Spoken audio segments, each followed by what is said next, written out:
আসসালামু আলাইকুম। বাংলার গ্রামীণ ঐতিহ্যর অন্যতম সুস্বাদু খাবার হলো তালপিঠা।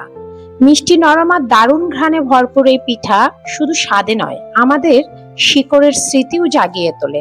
দাদি নানির হাতের সেই তালপিঠার কথা মনে পড়ে কি? হ্যাঁ, চলুন ফিরে যাই।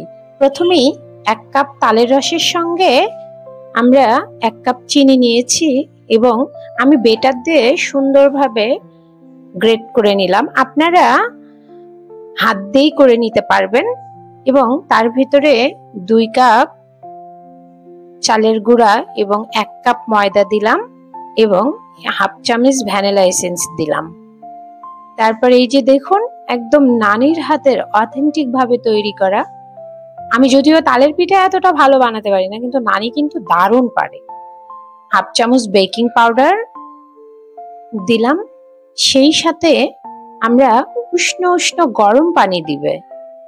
আমি তো জানতামই না তালের পিঠা নরম করার কিছু টিপস আছে। দেখুন নানি সেগুলো কত সুন্দর ভাবে দিচ্ছে। পিঠাটা খাইতে যা মজা হয়েছিল কি বলবো বন্ধুরা।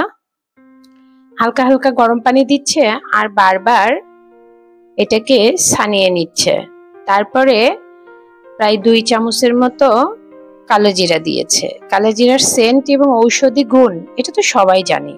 তার সঙ্গে ২ চামচ গুঁড়া দুধ দেওয়া হলো পিঠাটার আরো স্বাদ বাড়ানোর জন্য। ওই যে বলে না, আপনি যত কিছু দিবেন তত স্বাদে বাড়বে, যত গুড় তত মিষ্টি, কথাই আছে। দেখুন এইভাবে কিন্তু অনেকক্ষণ ধরে মথে নিতে হবে।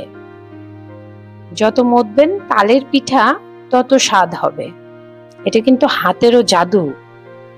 আমি মনে করি নানির হাতে জাদু আছে। আমার নানি খুব সুন্দর রান্না করতে পারে। এই যে দেখুন পিঠাগুলো এবার তেলে দিছে। প্রত্যেকটা পিঠা এরকম ফুলকো ফুলকো হয়েছে আর ভেতরে এত নরম আর সুস্বাদু, কি বলবো।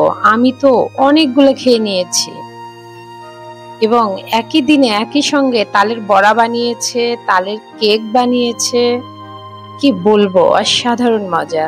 থ্যাংক